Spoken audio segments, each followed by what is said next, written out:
The Apple TV 4K tvOS 17 betas are out. I finally got it loaded. Let's talk about how to get it loaded on your Apple TV, some of the cool new features and things that I found in the new update.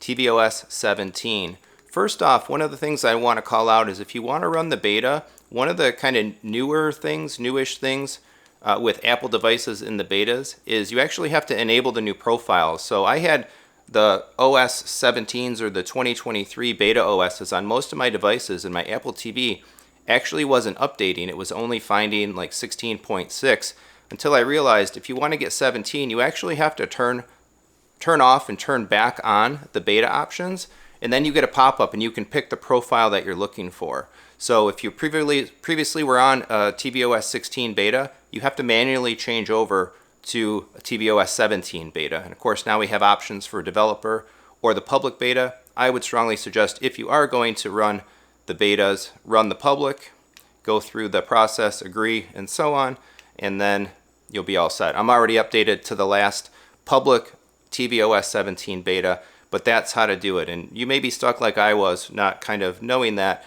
And that goes for all your Apple devices as well. So remember, change those beta profiles. One of the things that you might have already noticed as well in the new operating system is like a lot of the pop-ups have changed. They seem more contemporary, a little less toyish, and a little more professional, I guess, perhaps. They're like smaller. The text sizes and all that are a little bit different. I kind of quite like it. Right off the bat as well, one of the things that they didn't make mention of in the keynotes is we actually have more icons per row. So in the prior tvOSs, the icons I think were a little taller, they were a little bit bigger, the spacing and such was a little bit different, but you used to get 5 across, now we get 6, which I kind of like actually because as time goes by, we probably end up loading more and more apps on our Apple TV, and so being able to see more in the same view with less scrolling, to me, is essentially a net positive. So it gives you the option to also put another app up on your home row, so you can get, well, for the ones that support it anyway, of course, you can get the neat overhead kind of home row contextual information and so on. Come on, Google. Both YouTube TV and YouTube doesn't do anything special on the home row of an Apple TV.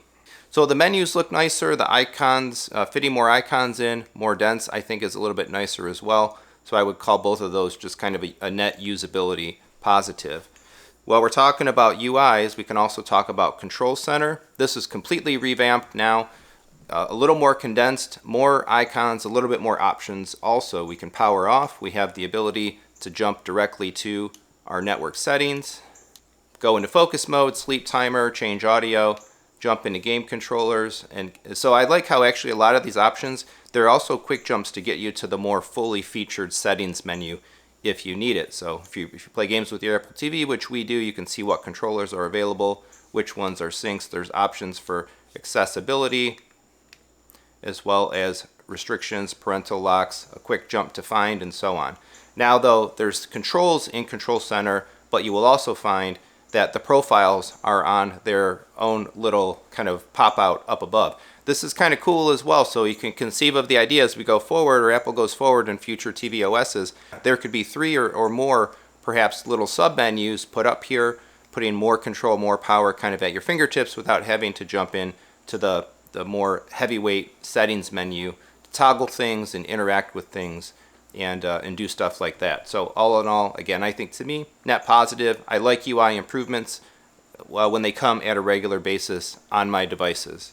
One of the other things you'll find when you install tvOS 17 is there's now a FaceTime app that wasn't here before, and when you launch it, you get the options to use the continuity camera with your iPhone or your iPad. I hadn't specifically made any calls and so on with this yet, but I did kind of jump in and tinker around.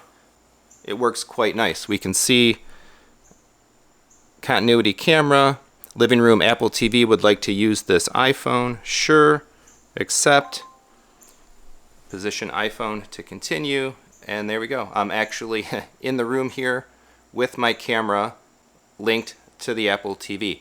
I use this all the time on my Mac, and I really like it. Continuity camera is actually how I record a lot of content here on the channel. It's how I live stream, and so I think having this on the Apple TV will be a nice, powerful improvement for the people that want to use the feature in the living room and share it with other people in the household. The other thing that we can do, that we should be able to do in tvOS 17, is the new remote finder. So when your Apple TV 4K remote gets lost in the house or lost in the cushions, you're supposed to be able to pull up the iPhone app for your Apple TV, pick your device, and do a remote finder option.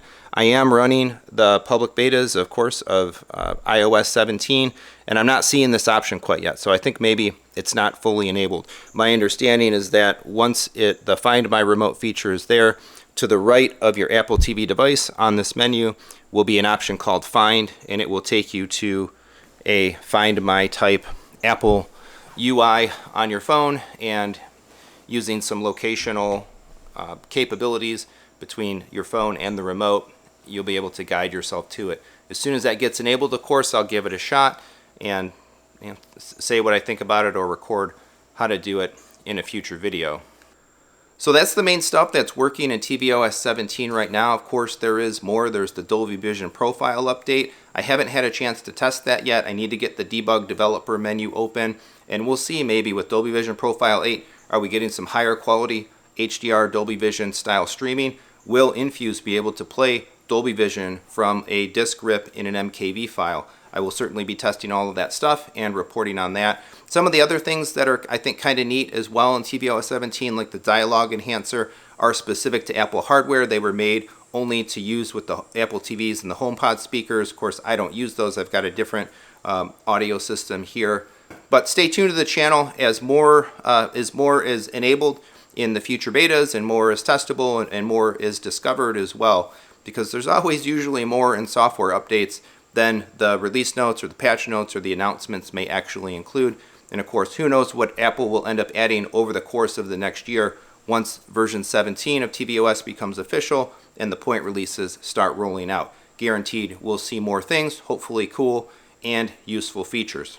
So sound off in the comments and let me know what you think. You got the public beta running on your Apple TVs? Do you like the UI tweaks and all of that? What are you hoping for in the future in terms of Apple TV 4K features? I think the device is fantastic, and it still remains as the centerpiece, really, of all of my video-based entertainment, minus the Kaleidoscape, which is my movie watching powerhouse. Thanks for watching. If you'd like to support the channel, lots of options to do that. If you find the videos helpful, hey, leave a super thanks, a Venmo tip, a PayPal tip, or whatnot. Do your shopping with Audio Advice or Amazon. Otherwise, please do all the regular YouTube stuff, like, subscribe, hit the bell, leave a comment, share the video. Thanks so much for watching, and come on back for more home theater discussion and fun.